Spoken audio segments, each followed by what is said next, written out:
Indus valley civilisation अर्थात सिंधु घाटी सभ्यता द कैप्चर की एक न्यू वीडियो में आपका स्वागत है।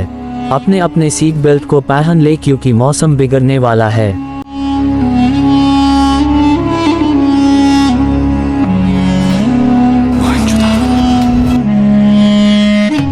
सिंधु घाटी सभ्यता, जिसे हड़प्पा सभ्यता भी कहा जाता है, प्राचीन भारत की एक प्रमुख और समृद्ध सभ्यता थी। ये सभ्यता लगभग 3300 ईसा पूर्व से 1300 ईसा पूर्व तक फैली हुई थी और इसका क्षेत्र आज के पाकिस्तान और उत्तर पश्चिमी भारत में विस्तृत था। ये सभ्यता अपने समय की अत्यंत उन्नत और संगठित सभ्यता के रूप में जानी जाती है। ऐतिहासिक पृष्ठभूमि: सिंधु घाटी सभ्यता का उदय उस समय हुआ जब पूरे विश्व में कई अन्य सभ्यताओं का विकास हो रहा था।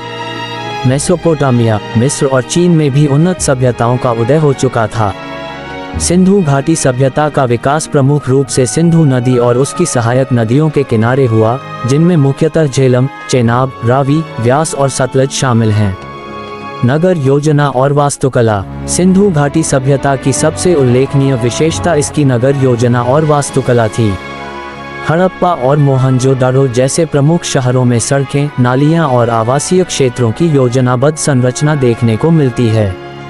शहरों में मुख्य सड़कें, चौड़े मार्ग और छोटे छोटे गली मोहल्ले व्यवस्थित ढंग से निर्मित थे। बस्तियों के घर ईंटों से बनाए जाते थे, जिनमें स्नानागार और जल निकासी की व्यवस्था भी होती थी। शहरों में बहुत से सार्वजनिक स्नानगृह और जलाशय पाए गए हैं, जो इनकी उन्नत जल प्रबंधन प्रणाली को दर्शाते हैं। सामाजिक और आर्थिक जीवन: सिंधु घाटी सभ्यता का सामाजिक और आर्थिक जीवन बहुत ही समृद्ध था। यहाँ की संस्कृति का प्रमुख आधार कृषि और व्यापार था। सिंधु घाटी सभ्यता के लोग कृषि पर निर्भर थे और उन्होंने गेहूं, जौ, कपास और फल फूल की खेती की। व्यापार भी इस सभ्यता का एक महत्वपूर्ण पहलू था। हड़प्पा के लोग समुद्री और भूमि मार्गों के माध्यम से मेसोपोटामिया और अन्य देशों के साथ व्यापार करते थे। खुदाई में मिली वस्तुओं से पता चलता है कि उन्होंने धातु, पत्थर और लकड़ी की वस्तुओं का निर्माण किया और उनका व्यापार किया। कला और शिल्प: सिंधु घाटी सभ्यता के लोग अपने कला और शिल्प के लिए प्रसिद्ध थे। खुदाई में मिली मूर्तियों, बर्तन और वस्त्रों की उत्कृष्ट कला इसका प्रमाण है। प्रसिद्ध पत्थर की मूर्तियां जैसे प्रतिमृतक और शिवलिंग इस सभ्यता की धार्मिक और सांस्कृतिक मान्यताओं को दर्शाती हैं।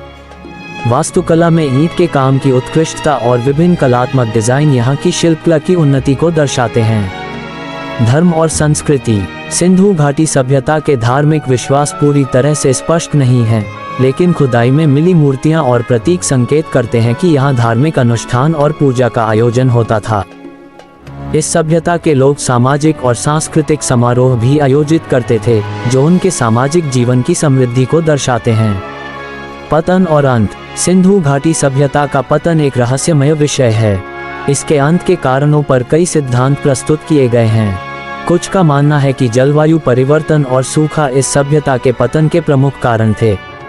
अन्य सिद्धांत बताते हैं कि आंतरिक संघर्ष या बाहरी आक्रमण भी इसके पतन के कारण हो सकते हैं। इसके अलावा सिंधु घाटी सभ्यता का पतन संभवतः आंतरिक प्रबंधन और सामाजिक बदलाव के कारण भी हुआ हो सकता है। इस सभ्यता के पतन के बाद इसके कई प्रमुख शहर खंडहर में तब्दील हो गए और धीरे धीरे इनका प्रभाव समाप्त हो गया। सिंधु घाटी सभ्यता प्राचीन भारतीय इतिहास की एक अत्यंत महत्वपूर्ण और प्रभावशाली सभ्यता थी। इसकी उन्नत नगर योजना, कला, शिल्प और सामाजिक व्यवस्था ने इसे प्राचीन सभ्यताओं के बीच एक प्रमुख स्थान प्रदान किया। इसके अवशेष और कलाकृतियां आज भी हमें प्राचीन भारत की समृद्धि और उन्नति के बारे में जानकारी देती हैं। सिंधु घाटी सभ्यता का अध्ययन न केवल इतिहासकारों के लिए महत्वपूर्ण है, बल्कि यह हमें प्राचीन मानव सभ्यता के विकास और विविधता को समझने में भी मदद करता है।